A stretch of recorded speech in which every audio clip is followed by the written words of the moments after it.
大家好，歡迎嚟到新潮文嘅頻道，我係你哋嘅主持郭正彤。就喺香港時間4月14號嘅凌晨，一大批無人機同埋巡航導彈就由伊朗直飛去以色列，正式表示咗伊朗承諾到要對領事館受襲一事、人員傷亡一事呢，要正式嘅還以顏色，行動代號真實承諾，正式兌現。此事令到呢整個西方世界陣營各國呢都非常之緊張，紛紛出嚟表態。以色列嗰邊表示到，錄得嘅無人機同埋導彈，總之所有飛行物啊，總共加埋有300支數咁多。除咗喺伊朗飛過去之外呢，亦都有從敘利亞同埋也門呢啲地方嚟到飛過去嘅，咁就貼合咗呢，就係伊朗一直以嚟所建設一個聯盟，叫做抵抗之弧。而喺今次嘅行動裏邊，伊朗係用咗啲乜嘢型號嘅無人機，同埋乜嘢級別嘅巡航導彈，亦都會慢慢為大家解釋，等大家更加了解到此次行動嘅決心同埋嗰個程度係去到邊度。以色列嗰邊表示到有9成佢哋表示到都已經係攔截咗。以色列係唔係真係佢哋講得咁犀利呢？有冇漏網之魚呢？其實亦都有嘅。所受攻擊嘅地方呢，卻係非常之有意義，係針對報復嘅行動。而成功攔截嘅以色列鐵穹系統今次亦都會為大家呢慢慢嚟到去解釋下。而另外亦都會喺外交層面呢為大家嚟到解說，到底美國喺今次事情上邊，根據最新嘅消息，有被指拜登企圖阻止內塔尼亞胡反攻。而內塔尼亞胡亦都面對以色列嘅內部嘅政治鬥爭，暫時去到目前呢一刻呢，係唔會對伊朗進行反擊嘅。佢哋嘅說法係咩因由呢？到底會唔會講一套做一套呢？而伊朗接下落嚟又有啲咩部署呢？轉頭亦都會一一為大家嚟到去分析，到底會唔會藉住今次嘅事情釀成中東第7次嘅嚴重大戰。喺節目開始之前，就由我格仔嚟到呼籲一下，而家我哋新潮文喺6月份所搞到嘅新疆北疆之旅呢，就現在正式接受報名啦。今次我哋呢個嘅北疆之旅呢，就為期12日，出發日期就會由6月嘅16號至到6月嘅27號。有興趣嘅朋友就可以 WhatsApp 過去+852-6828-7447聯絡潘小姐嚟到報名，以及係查詢行程以及係價錢嘅。今次我哋嘅北疆之旅係經過我格仔結合上年去過幾次新疆嘅經驗，而去到重新訂製嘅一個行程嚟嘅。邊啲地方好玩唔好玩，結合到我哋上年嘅經驗一清二楚，而且亦都首次將團友嘅體能、眼睛是否有審美疲勞呢啲標準都加入埋呢個行程入面。我將會喺呢條片最尾嘅10幾分鐘時間呢，就會嚟到講解俾大家聽。今次我設計到呢個行程有啲乜嘢重點嘅，大家有興趣嘅話呢，就可以睇埋呢條影片最尾嗰10零分鐘嘅行程介紹，再 WhatsApp 過去報名都唔遲嘅。另外就係喺4月9號。我哋新潮文同埋網友舉辦嘅新潮文與你共度4週年嘅晚宴上半場喺景觀會所裏面舉行，咁好多朋友咧都有到場，有成300人之數咁多，咁但係好多朋友咧，其實有更多嘅朋友亦都係報唔到名嘅，咁所以為咗滿足大家，為咗同大家共聚、歡飲歡坐、暢談一番嘅話咧，亦都會舉辦第2場。時間就係5月5號嘅晚上，照舊我哋嘅食飯時間呢，往往都係7點至到9點。5月5號嘅晚上，我哋會選取喺北角嘅另一個海關嘅高級官員會所嗰度舉行我哋嘅晚宴。呢個海關嘅高級官員會所，亦都係同警官會所一樣，都係我哋新潮文非常之尊敬嘅前線執法人員佢哋嘅私人會所嚟嘅。咁幸得我哋有人帶領之下，能夠喺嗰度舉辦晚宴，同大家共聚。每位價錢呢就係650蚊一位，要訂位嘅話呢，就係要聯絡呢一個號碼，講俾大家聽，一定要用文字 WhatsApp 嚟到聯絡，+852-689-2128。再講多次，一定要文字 WhatsApp +852-689-2128嚟到同佢進行文字溝通，進行報名啦、訂位啦等等嘅安排記錄嘅。菜單方面就有頭盤嘅3味、海蜇分蹄、椒鹽吊片、蜜汁叉燒，然後就有上湯芝士焗波士頓龍蝦伊麵、鮮露筍百合炒帶子、湯湯類咧就有花旗參、杞子、響螺燉雞，然後就有蠔皇北菇扣、綠頭鮑魚，有清蒸嘅東星斑啦，然後有當紅炸子雞。菜方面就有腿蓉扒津白，主食方面咧就有 XO 醬翡翠蝦粒炒飯，甜品咧就有雪耳海底椰燉萬壽果，每位價錢就650蚊一位。再講多次嘅電話就係+852-689-20128，+852-689-20128，一定要 WhatsApp 文字嚟到進行溝通、訂位同埋安排嘅過數事宜嘅。咁期待喺5月5號晚上7點開飯，喺海關高級官員會所見到大家。咁喺節目開始之前，亦都順便呼籲大家，請大家留意一下有冇訂閱新潮文嘅頻道。如果仲未訂閱嘅朋友，記得撳新潮文嘅訂閱掣，再撳埋旁邊嘅嗰個啷啷掣，再撳全部，先至為之呢係完成整個訂閱流程，係可以收到我哋最新嘅影片通知嘅。喺呢度呢，就有勞大家啦。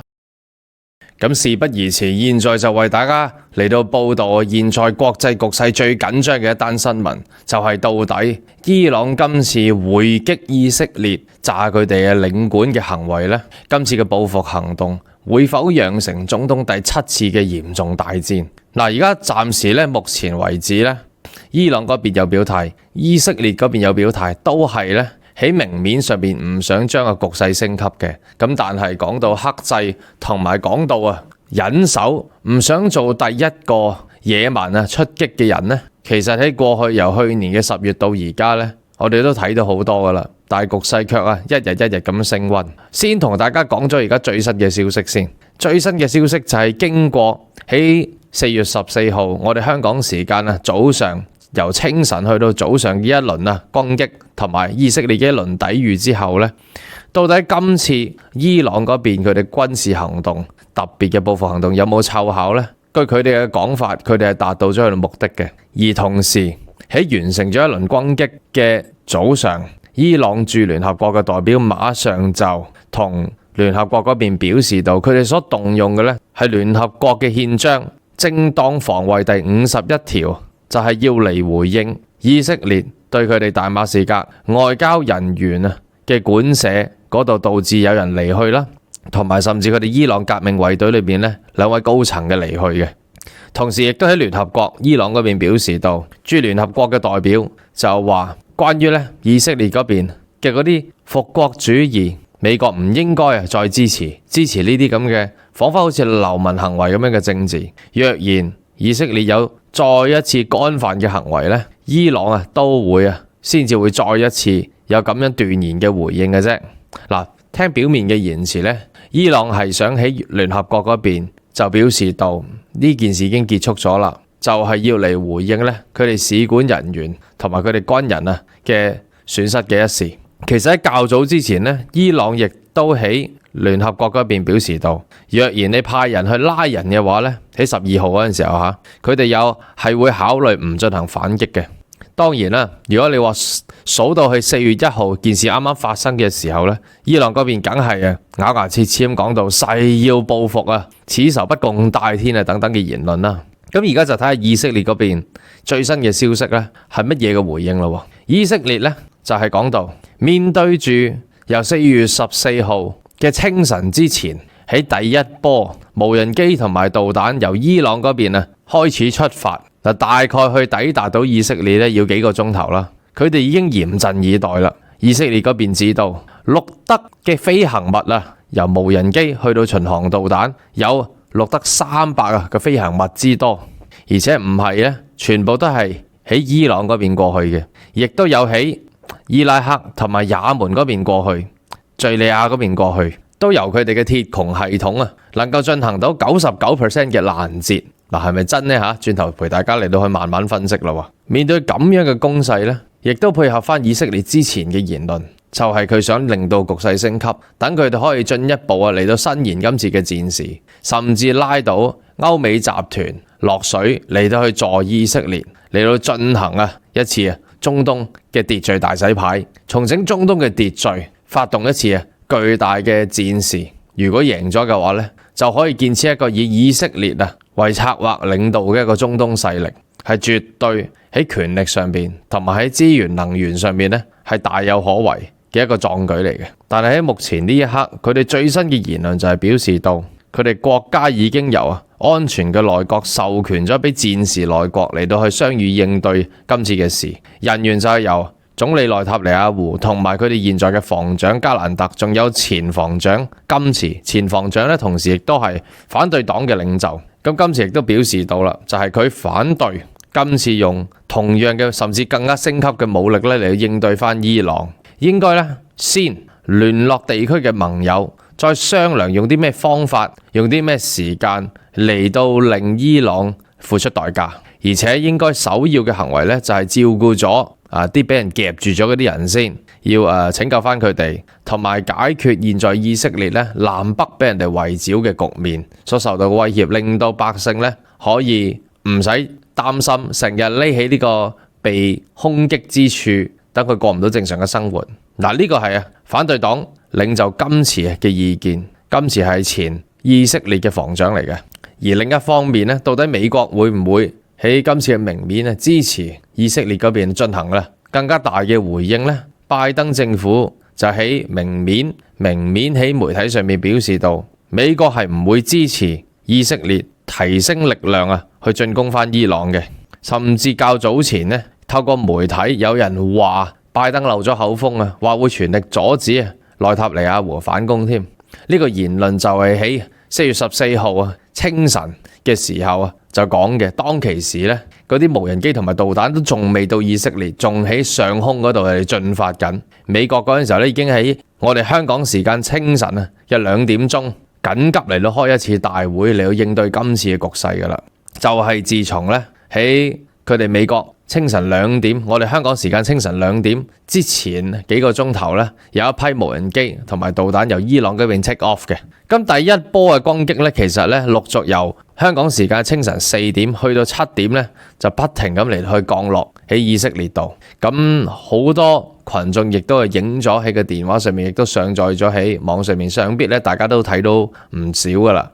以色列嗰邊表示到，全靠佢哋堅實嘅鐵穹系統，令到佢哋銅牆鐵壁，佢哋嗰啲無人機同埋導彈打都打唔入。咁到底是否代表咗伊朗今次嘅軍事行動係達唔到佢哋嘅目的，而且真係俾以色列嗰邊嘅鐵穹系統一嚟到攔截咁丟架呢？其實就唔係嘅。所以知道喺以色列嘅上空，耶路撒冷同埋貝爾謝巴、迪莫勒嘅民眾都見到上空有大量嘅飛過嚟之物，就喺上空度爆發。咁係因為受到攔截，就喺上空中途進行爆發嘅。以色列嗰邊亦都非常之強調到，你睇下上空有幾多爆發嘅橙色光圈，就會知道我哋嘅鐵穹系統有幾咁有效。咁但係此時其實以色列亦都深深明白到，佢哋伊朗唔係真係想攻擊佢哋以色列國土裏邊嗰啲漫無目的嘅攻擊嘅。原來伊朗今次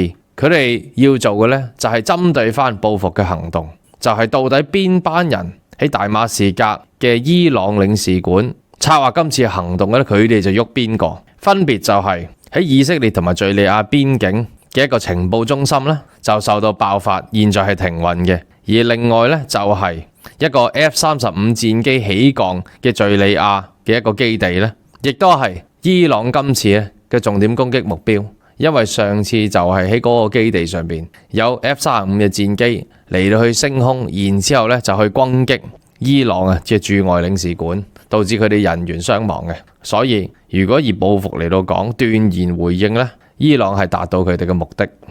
而喺今次行動裏邊唔係淨係以色列用佢哋嘅鐵穹系統嚟到去攔截，美國、英國亦都派出戰機，分別喺伊拉克、敘利亞、約旦嘅上空嚟到半空嚟到阻截嗰一輪嘅無人機同埋導彈攻勢。法國以色列嗰邊要強調下，特登要同媒體講，法國都有幫手嘅咁樣。而喺今次事件發生之後出現譴責伊朗嘅國家就有好明顯就係西方陣營，英國、歐洲、法國、墨西哥、捷克、丹麥、荷蘭，甚至加拿大之後都慢半拍咁走出嚟，都加入譴責嘅範圍裏邊。加拿大嘅杜魯多點解會慢半拍呢？可能因為佢身上有啲元素令到佢啲反應會遲緩咗半日啦咁樣。而拜登嗰邊嘅講法呢，就係由昔日4月11號嗰時候都仲講咗會堅持支持以色列嘅，咁但係去到今日呢，就話嗱，講明先，以色列呢攻擊你哋大馬士革嘅領事館呢，就同我無關嘅，而今次亦都會阻止內塔尼亞胡進一步嘅行動。咁我哋睇下拜登嘅講法係咁啦，美國好戰一派嘅防長嘅講法如何呢？防長嘅講法呢，就係美國防長柯士甸，佢嘅講法就係若然呢以色列係諗住要反擊嘅話呢，一定要通知盟友先。而喺今次外媒亦都指到啦，基本上呢以色列嘅國家佢嘅損失佢嘅衝擊呢係非常之微嘅。嗱，好似都有一啲無辜嘅市民有少數呢就喺今次嘅攻擊裏邊呢係受到重擊，但係冇人員嘅離去。好似如果以內塔尼亞胡一貫嘅做法呢，佢一定會第一時間馬上將事件升級，然之後進一步嚟到去軍事回應。但係可能呢，就係美國嗰邊撳住以色列，使到佢哋喺4月14號嘅晚上呢8點半要即刻開會。嗱，係香港時間係8點半，而喺夜晚就得出一個結論，就係起碼喺開會嘅呢個戰時內閣裏邊呢，係有人員表示到先同地區盟友聯絡，再諗一個明智嘅方法同埋時間，要伊朗咧付出佢哋嘅代價嚟到進行索償。嗱，就唔係講到咧讓戰事升級，而喺戰事方面呢，呢位前防長今次就講到應該先照顧咗人質同埋南北嗰邊嘅安危威脅先。今次呢個戰事特別嘅地方呢，就係唔再係伊朗用代理人，即係例如話嗰啲哈馬神聖鬥士啊、黎巴嫩嗰邊嗰啲真主一派啊等等。今次係伊朗以國家嘅名義呢嚟到對以色列進行攻擊嘅，係非常之容易馬上提升到國與國之間嘅戰事開展，甚至伸延擴張到去整個中東。喺中東嗰邊唔想事件升級，想佢哋克制嘅呢，就有沙特同埋阿聯酋呢啲國家。嗱，沙特同埋阿聯酋呢啲國家呢，喺中東今次嘅戰事，無論中東係點樣嘅格局改變，其實佢哋都係贏家嚟嘅。所以如果係真係發展到全面嘅戰事，係絕對係非佢哋所願。無論中東有冇以色列所建立嘅新秩序與否，即使呢個咁宏大、充滿野心，但係亦都非常之殘忍嘅新嘅中東計劃，新嘅所謂經濟走廊，其實係重整中東秩序嘅呢個計劃，真係能夠實現嘅話呢，沙特同埋阿聯酋佢哋採用住石油同埋天然氣，佢哋根本就驚都未驚過，佢哋永遠都係人哋想去拉攏嘅對象。所以現在呢，真係想打嘅就係伊朗啦、敘利亞啦、黎巴嫩啊等等呢啲國家。哈馬神聖鬥士嗰邊嘅領袖辛瓦爾亦都支持今次伊朗嘅行動，甚至進一步以強硬嘅態度拒絕將佢夾咗嘅以色列嘅人就歸還翻去，就話要全力達到佢哋嘅戰略目標。有人就指到哈馬神聖鬥士想借今次伊朗嘅回擊嚟到想將呢個機會提升升級將呢個戰事。而伊朗方面會否今次嘅空擊之後會有進一步嘅行動呢？嗱，只知道伊朗喺聯合國嗰邊表示到事件已經結束咗啦，純粹係針對以色列嗰邊嘅報復嚟嘅啫，就係用緊聯合國憲章正當防衛51條出師有名地嚟到報復，亦都透過唔同嘅渠道，例如話同瑞士，即係瑞士把口同美國講，美國若然係要協助以色列進一步反擊嘅話呢，就會亦都爆埋美國嘅基地，然之後亦都同約旦嗰邊講到，若然約旦參與今次嘅戰事，若然約旦喺領空方面協助以色列，即使係開放領空俾以色列飛過嚟到去回擊翻伊朗嘅話呢，伊朗都會斷然咁回應翻約旦嘅。嗱，講起領空呢樣嘢呢，就喺呢啲無人機同埋導彈開始喺上空嚟到去飛嘅時候呢，其實多國已經關閉咗領空噶啦，因為喺咁嘅情況下，就點可以俾嗰啲飛機飛來飛去嘅？黎巴嫩、伊拉克、約旦、敘利亞同埋伊朗、以色列自己都關閉咗領空，形成咗中東嗰邊一個領空嘅真空期。而呢個領空嘅關閉呢，喺以色列嗰邊就關閉咗7個鐘頭，就喺4月14號大概中午嗰陣時候就開放翻啦。咁人們亦都離開咗佢哋去避開空擊嘅呢個避禍地方，繼續咁準備呢，準備慶祝佢哋以色列嘅逾越節喎。咁睇嚟呢，好明顯以色列佢哋嘅民居其實佢哋損傷咧係微乎其微嘅，至令到佢哋呢仲有興致係周街走，甚至去慶祝佢哋嘅節日。所以如果我哋兩邊嘅口供嚟到去對比嘅話呢，的確以色列嘅鐵穹系統呢係真係攔截咗大部分去進擊佢哋以色列佢哋嘅國家進行嘅攻擊嘅。咁但係亦都冇表示到係攔止咗伊朗嗰邊去打擊佢哋嘅伊敘邊境情報中心同埋喺敘利亞嘅基地。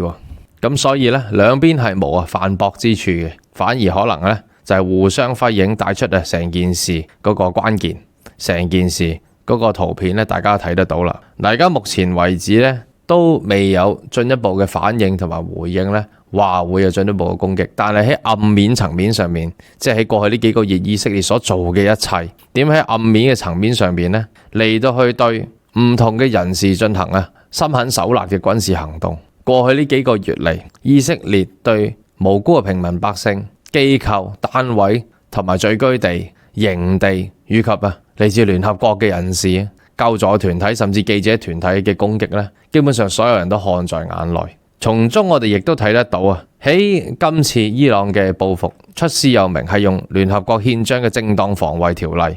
咁但係呢，西方陣營都要即時飛撲出嚟要譴責伊朗。但係喺以色列去爆發咗大馬士革嗰邊嘅伊朗駐外領館嘅時候呢，點解西方陣營又冇出嚟去譴責？根本呢，世界嗰個已經係壁壘分明，戰事呢已經分得好清楚，就冇道理可言噶啦。咁如果喺一個僵局裏邊有個人野蠻，你總要有一個人野蠻出嚟呢，嚟到雙方對峙嘅時候，忍唔住手嚟到喐第一下先，至令到事情呢全面爆發變成戰事噶嘛。嗱，彷彿好似我哋喺啲流民界，如果有啲人呢想特登嚟到搞事嘅時候，雙方喺和平喺度商談嘅時候，總有人呢要扮忍唔住，然之後喐第一次手，先可以令到雙方全面變成發動全面嘅戰事咁噶嘛。咁如果喺國與國之間嘅對決陣營對決，要做呢個角色會唔會就係揾以色列呢？睇嚟佢做呢個角色係非常之貼合。而喺呢件事情呢，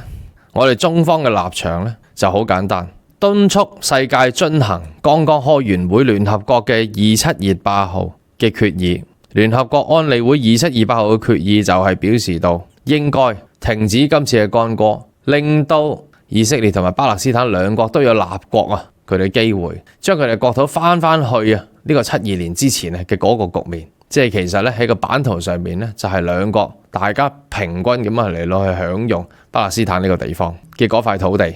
俄羅斯喺今次亦都起碼目前喺媒體上面表示到，希望各方克制，對呢個局勢嘅升級咧進行憂慮嘅。聯合國嘅秘書長古特雷斯亦都同埋沙特亦都表示到，就唔希望見到戰事升級。而喺今次嘅行動同時，即係除咗伊朗喺聯合國嗰邊不斷咁表示到，今次呢個行動係完咗噶啦，係有限嘅做法嚟嘅啫，都係為咗反擊自衛。佢哋亦都動用外交，不停咁聯絡其他國家，聯絡佢哋嘅外長，例如荷蘭外長、比利時外長、塞浦路斯嘅外長，就係不斷咁表示到，佢哋今次只不過就係針對嗰個領事館一事嚟到進行回應嘅啫，嚟到進行咁樣嘅調停。咁睇嚟呢，目前為止，伊朗嗰邊起碼喺外交層面同埋明面上邊會想發動全面嘅戰事呢個行動呢，伊朗嗰邊暫時仲未完全表態嘅，起碼佢哋都冇再一次掛黑旗呼召全世界嘅呢個伊教人士要一齊響應今次嘅戰事啊！現在就睇以色列嗰邊會唔會再一次奉行佢哋呢？把口講呢就唔升級，把口就話和平，其實暗地裏呢就進行大規模嘅呢個掃蕩，心狠手辣之時，為咗進一步有更加堅實嘅籌碼，其實喺今次呢一輪無人機同埋巡航導彈出發之前呢，佢哋喺此前嘅一日就利用佢哋嘅優勢，就喺波斯灣對出嘅霍爾木茲海峽嗰度呢，動用佢哋嘅王牌實力。須知道霍爾木茲海峽唔止係關係到貨運啦，而且係呢個世界能源嘅通道，係佢哋一張王牌，就扣押咗一隻叫做白羊座嘅以色列15萬噸嘅貨輪。嗱，呢個貨船呢，雖然掛嘅係其他國家嘅旗幟，但係好明顯就係以色列嗰邊有關嘅貨輪嚟嘅，就俾佢哋登船嚟到扣住咗，嚟到為自己爭取更多嘅呢個強硬回應嘅籌碼。最近我哋都體會得到，美國呢就係分咗兩邊派系嘅，一批就係非常之主戰，就係覺得呢就猶太嗰邊呢唔只係要掃平晒成個加沙，掃平晒成個巴勒斯坦，將所有人趕走離開，攞翻個應許之地，甚至應該動用到核武軍備嚟到去夷平埋佢哋眼前嘅障礙添，即係講到要咁樣嘅層面嘅。咁喺今次伊朗報復行動之後主戰嘅一派梗係暴跳如雷啦，就佢哋嘅叫喊聲、叫陣聲更加厲害。喺呢個時候呢，就要同大家嚟到回顧一下，喺4月14號晚上漏夜即刻要開大會呢，所參與嘅人士係咩人？就係拜登自己啦，仲有布林肯、防長奧斯丁，仲有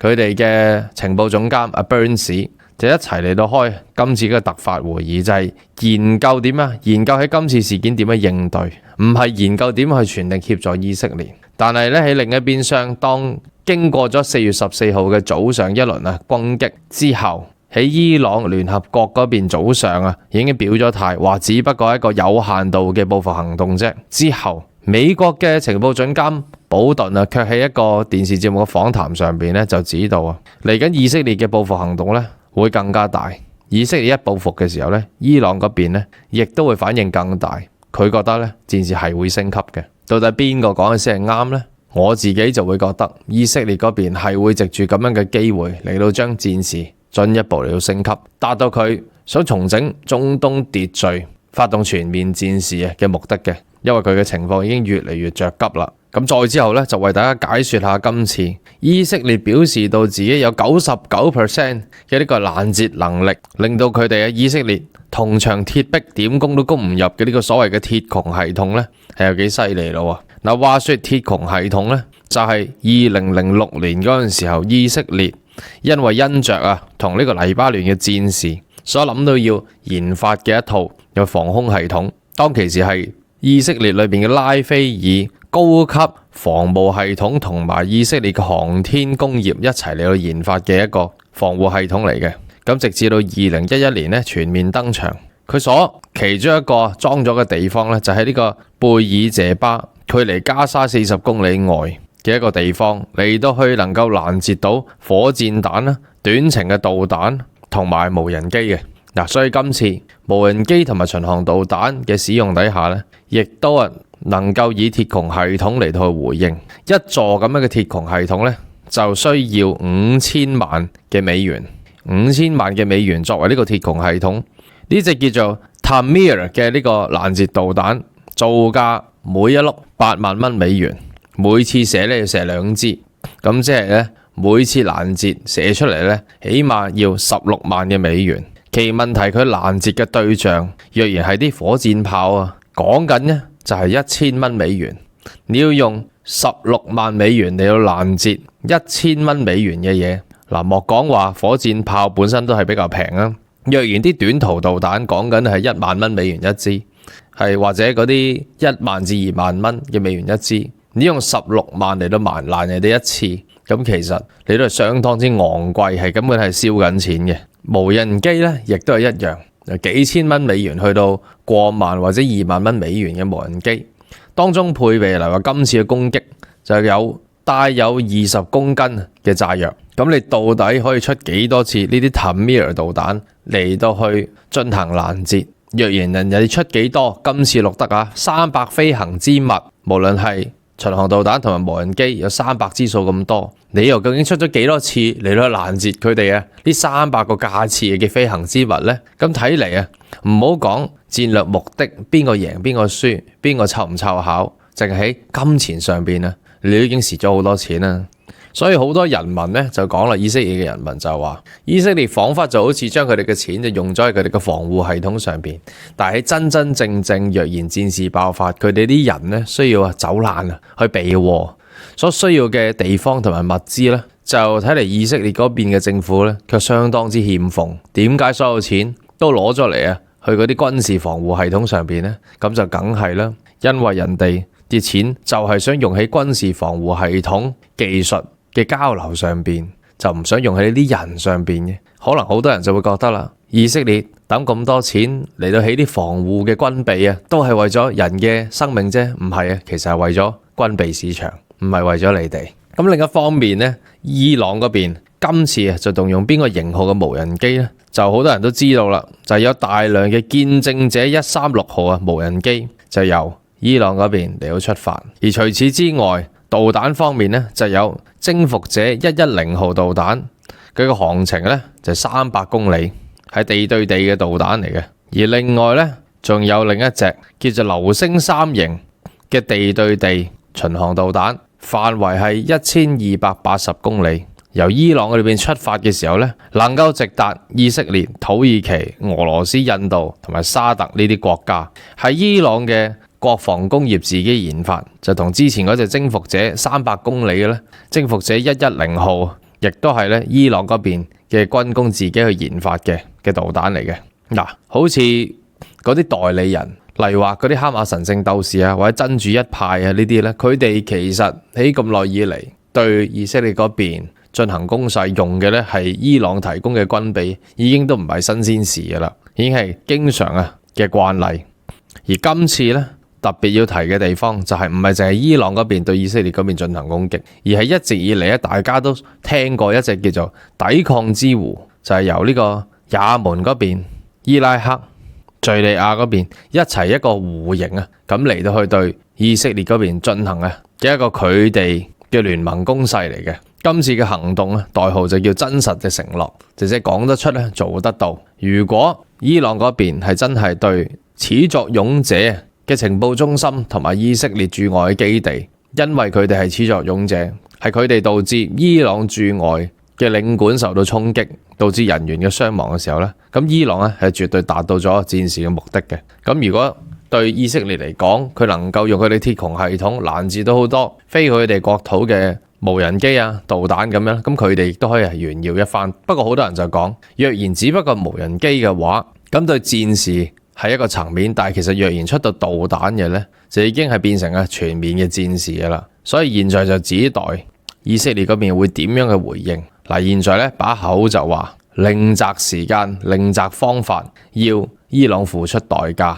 而呢個付出代價呢，可能係啲索償，並非一定要係呢提升戰事嘅，但係就係睇內塔尼亞胡嗰邊同埋美國嘅暗助方面，暗地你俾啲咩信息佢哋嗰邊會採取啲咩行動呢？現在呢，喺世界局勢，大家可以好肯定一樣嘢，就係伊朗同埋以色列嘅戰事升級，絕對係會影響到拜登嗰邊嘅選情，影響到民主黨難以連任嘅。所以我哋之前都成日喺度講啦，以色列一定係義無反顧咁去開戰。現在就睇美國嗰度究竟背後嘅勢力邊一範有更加強、更加絕對嘅話事能力，直接影響到今次嘅選情，到底邊個可以當家主戰啦，定係唔主戰嘅一派？而嚟緊今日喺香港時間4月15號，相信世界會有進一輪嘅事態發展同埋言論，亦都可以推敲得到會唔會將今次以色列同埋伊朗嘅行動就係你一拳我一腳，就咁樣就算啦。到底邊一方嘅勢力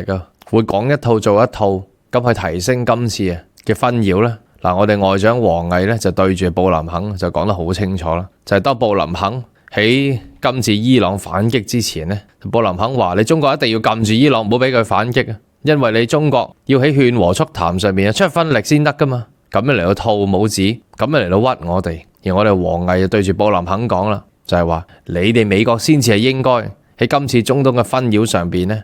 去做到你哋應該做嘅角色，你哋美國先至係對呢個局勢穩定應該做翻啲嘢咁樣就等我哋一齊嚟到留意住今個星期嘅局勢變化，而我哋新潮文頻道亦都會為大家嚟到進一步嚟到報道同埋分析嘅。咁今日嘅節目時間嚟到呢度。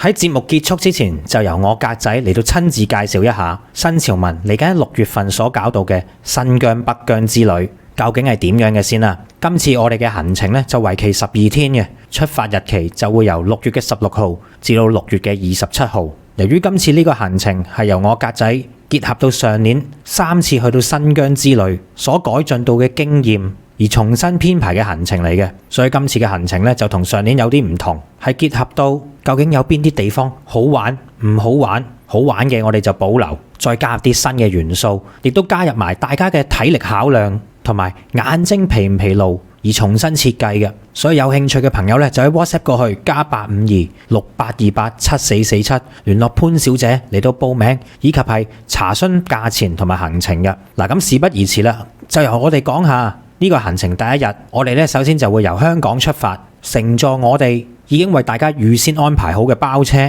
就直達深圳機場。就喺深圳機場嗰度咧，就會乘搭直航機，就直飛到去新疆嘅首府烏魯木齊嘅。之後喺烏魯木齊，我哋喺休息安頓好一晚之後咧，就會正式出發。去到第二天，我哋就會翻越全長有2500公里嘅天山嘅南天山部分，然之後就會嚟到全個中國裏面最大嘅內陸淡水湖博斯騰湖。嗱，喺呢幅圖裏面咧，我哋就可以見到何謂中國第一嘅內陸淡水湖咧？佢嘅面積比起我哋成個香港加起上嚟仲要大。從前嚟講，人們就會話到新疆內處於亞洲嘅中心位置，喺呢度距離最近嘅海洋都要成3000幾公里，係一笪冇水嘅地方嚟嘅。但係如果大家見過博斯騰湖嘅話，就會對新疆缺水嘅呢個印象完全顛覆。喺呢一度就係屬於新疆人嘅海洋，我哋當然就要嚟睇一睇啦。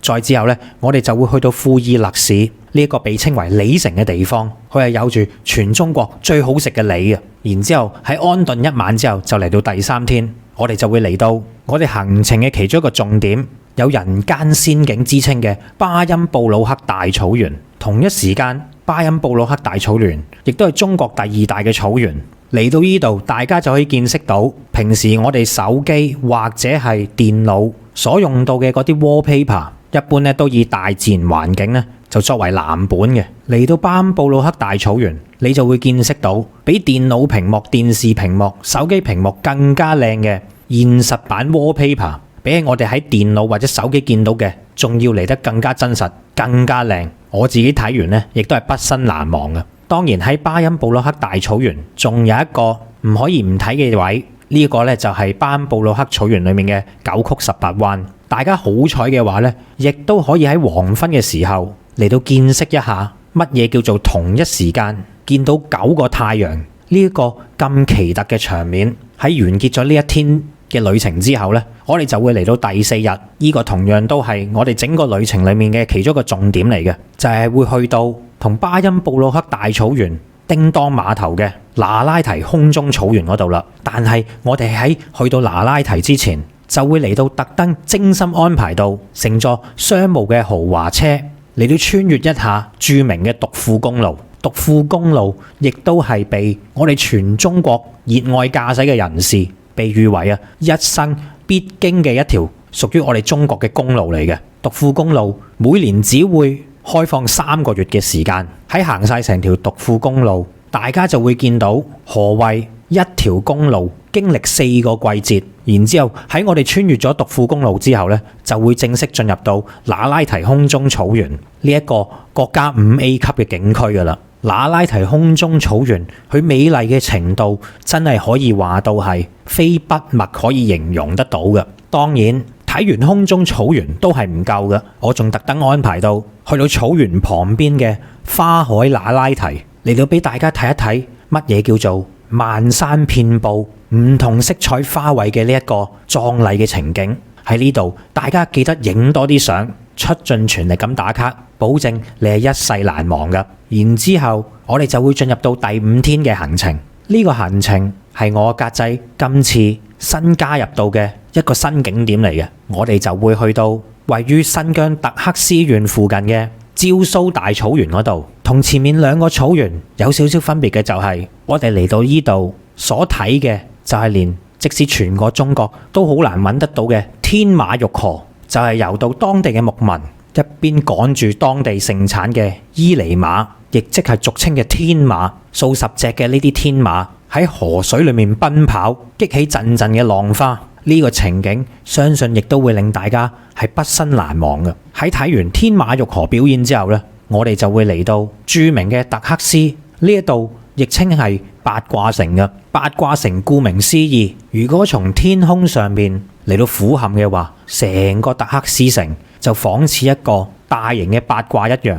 冇錯，的而且確，佢係參照住易經八卦嘅造型嚟到去建造嘅。成個城裏面有到放射形嘅四環64條街道，路路相通而成。喺呢度最特別嘅地方就係呢，成個城入面係冇一盞紅綠燈嘅。呢一個呢，亦都係呢個城最特別嘅地方。之所以能夠做到呢一點，就係憑住我哋古代嘅智慧。而特克斯城亦都係全中國唯一一個冇紅綠燈嘅縣城。嚟到呢度，我哋一定要好好見識一下當中嘅奧秘嘅。咁當然啦，我哋亦都會嚟到喺近年八卦城入面都有一個新興嘅旅遊項目。呢一個呢，就係當地市政府非常之用心咁去到設計到嘅一個叫做盛世華疆嘅夜繽紛項目。其實大家睇到我以上嘅嗰啲配圖都唔使點樣形容到裡面有啲咩玩㗎啦，因為此情此景係唔需要再用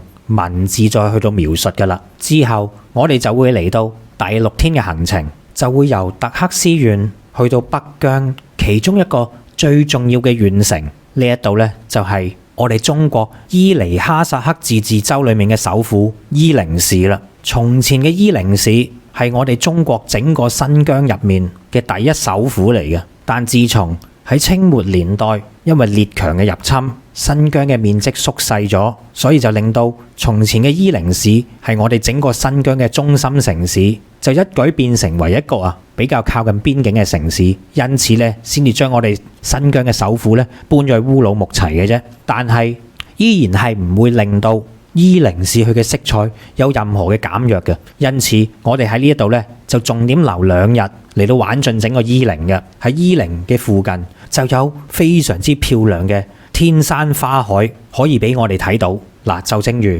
我上面嘅呢啲照片一樣，天山花海佢漫天嘅薰衣草係唔單止喺全中國，仲係全世界嘅範圍入面數一數二能夠做到漫山薰衣草嘅地方。所以就千祈唔好以為薰衣草只有日本嘅北海道富良野先有啊！嚟到天山花海呢一度，可能你就要改觀一下啦。之後我哋就會進入到伊寧市嚟到睇一睇著名嘅六星街。嗱，六星街其實就等同於一個小型嘅八卦城一樣，佢同樣都係由一個易經嘅八卦組合而設計成嘅街道嚟嘅。而喺六星街匯聚於唔同新疆嘅少數民族，佢所有嘅特色都會喺呢度揾得到。試問我哋又點可以錯過呢？之後我哋就會去到旅程嘅第7天行程，同樣地都會係嚟到見識一下伊寧市作為一個匯聚住所有新疆少數民族嘅呢個城市裏面嘅特色嘅。因此呢，我哋就會嚟到以藍白色為主調嘅客贊旗民族街，嚟到坐下馬車，放慢我哋自己嘅腳步，嚟到睇下呢一個充滿住異域風情嘅地方。上邊呢，就再嚟探訪埋當地嘅居民，進入到佢哋嘅庭院裏面去到食一下當地人親手製造嘅手製雪糕，嚟到過翻一個合意嘅下晝，咁先至叫做人生一大樂事啊嘛。然之後呢，我哋亦都會去到旁邊嘅漢人街，呢一個呢係當地非常之有特色嘅一條食街嚟嘅，而當地人亦都會稱漢人街為一條冇漢人嘅漢人街，嚟到作為佢嘅賣點嘅喎。再之後呢，我哋就會去到伊寧嘅哈薩克自治州裏面嘅博物館。正所謂去到一個充滿文化色彩嘅地方，第一時間當然呢就要去佢哋嘅博物館，先至能夠真正了解到當地嘅歷史同文化嘅。由於伊寧係代表住整個伊犁河谷嘅象徵嚟嘅，呢一度呢從前亦都係古代嘅西域36國裏面嘅烏孫國。而我哋喺博物館裏面就可以見到一幕，呢一幕就係當年嘅漢武帝為咗聯合烏孫國去到擊敗當時窮兇極惡嘅匈奴，因此亦都將2名嘅公主先後咁樣嚟到去遠嫁到去烏孫國。佢哋分別就係世君公主同埋解憂公主。佢哋2名公主都可以話到係我哋中原歷代王朝以來第一批遠嫁到去中原以外嘅公主嚟嘅。比起我哋所熟悉到嘅王昭君，亦即係昭君出塞嘅古仔咧，仲要嚟得更加早嘅。然後呢，我哋亦都會喺呢個博物館裏面見到一啲好特別嘅石像喎。究竟呢啲石像係代表住啲咩呢？大家去到就會知道當中嘅謎底㗎啦。之後我哋就會嚟到行程嘅第8日，離開伊寧市就會去到附近嘅一個非常著名嘅景點。呢度呢，就係有大西洋最後一滴眼淚之稱嘅賽里木湖啦。同樣地，賽里木湖身為新疆裏面海拔最高、面積最大嘅高山冷水湖，所以佢嘅風景係十分之漂亮嘅。由於佢係整個大西洋暖流入面，因為附近嘅天山山脈阻擋住呢啲濕暖氣流嘅關係，嚟到呢度大家就會見識得到，原來呢個世界上面有一種藍色係叫做賽里木湖嘅藍。呢個湖泊背靠雪山，湖邊就係廣闊嘅草原。從前喺呢一度係冇任何嘅魚類生活嘅，但係自從喺20年前，我哋國家嘗試引入白鮭魚喺賽里木湖嗰度去到養殖，結果獲得空前嘅成功，就令到賽里木湖呢一度呢，亦都成為咗我哋嘅高山白鮭魚呢種白鮭魚之王嘅一個非常之良好嘅棲息地。呢度所出產到嘅白鮭魚，比起佢喺歐洲嘅祖先，更加適合喺呢度生存，亦都為到新疆帶嚟另外一種經濟嘅收入嘅。當然啦，喺我哋前往賽里木湖嘅途中呢，亦都會經過有全中國最昂貴大橋之稱嘅果子溝大橋，同樣地都可以喺我哋呢個旅程入面見識一下嘅。之後呢，我哋就會嚟到望到冰山嘅灰屯市，稍作休息一晚之後呢，就會進入到第9天嘅行程，就會嚟到有億年奇觀之稱嘅獨山子大峽谷。講起大峽谷，大家比較常聽見嘅當然就係美國嘅大峽谷國家公園啦。但係如果你嚟過新疆嘅獨山子大峽谷嘅話，可能大家就要改一改觀啦。屬於我哋中國嘅呢一個獨山子大峽谷，曾經榮登國家地理雜誌，亦都係我哋全國最美公路嘅獨庫公路裏面嘅第一個景區嚟嘅。呢度亦都係多套電影嘅拍攝取景場地。成個谷底闊100至400米，谷肩闊800至到1000米。由谷底到谷肩呢，可以深逾200米，海拔1070米咁高嘅。嚟到呢度大膽嘅朋友，亦都可以嘗試一下嚟到行一行位於大峽谷裏面嘅玻璃棧道，嚟到挑戰下自己嘅膽量嘅。喺睇完大峽谷之後，我哋就會翻去烏魯木齊呢一個新疆嘅首府。從前嚟講，喺一啲傳統嘅行程入面，烏魯木齊只係作為新疆之旅進出以及係補給嘅一個駁腳點嚟嘅啫。正因為咁樣啊，好多人都會忽略咗烏魯木齊作為新疆首府，其實佢都係具有到豐富嘅旅遊價值資源嘅。因此，我哋就會嚟到行程嘅第10日以及係第11日嚟到重點玩一玩啊！新疆嘅首府烏魯木齊。第10天嘅行程入面，我哋就會去到烏魯木齊附近嘅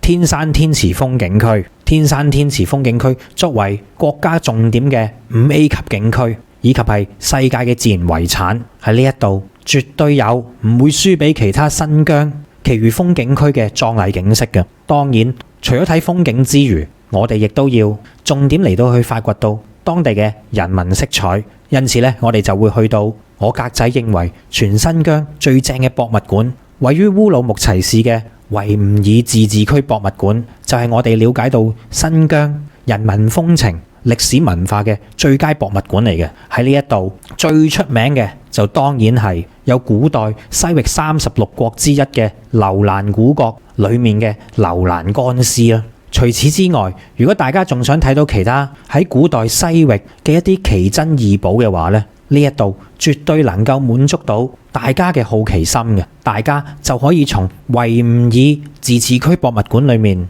感受到西域呢一笪作為我哋以前中國要去到同其他世界各國連接嘅唯一通道絲綢之路嘅必經之地當中輝煌璀璨嘅歷史，都可以喺呢個博物館裏面見得到嘅。然之後我哋就會進入到第11天嘅行程，喺食過早餐漫遊到當地嘅一個著名嘅公園紅山公園，嚟到俯瞰整個烏魯木齊市之後啊，我哋就會去到一個我格仔認為相當之好玩嘅景點。呢個景點就係位於烏魯木齊嘅新疆古生態園汗血寶馬基地啦。汗血寶馬大家就聽得多，究竟呢個世界係咪真係有汗血寶馬嘅呢？答案就係唔單止有，喺呢一度仲有形形色色唔同嘅汗血寶馬嚟到呢度。點解汗血寶馬要稱呼為汗血？當你睇過之後，就會揾到當中嘅答案。作為我哋中國歷史上嘅千年名區，汗血寶馬佢優美嘅形態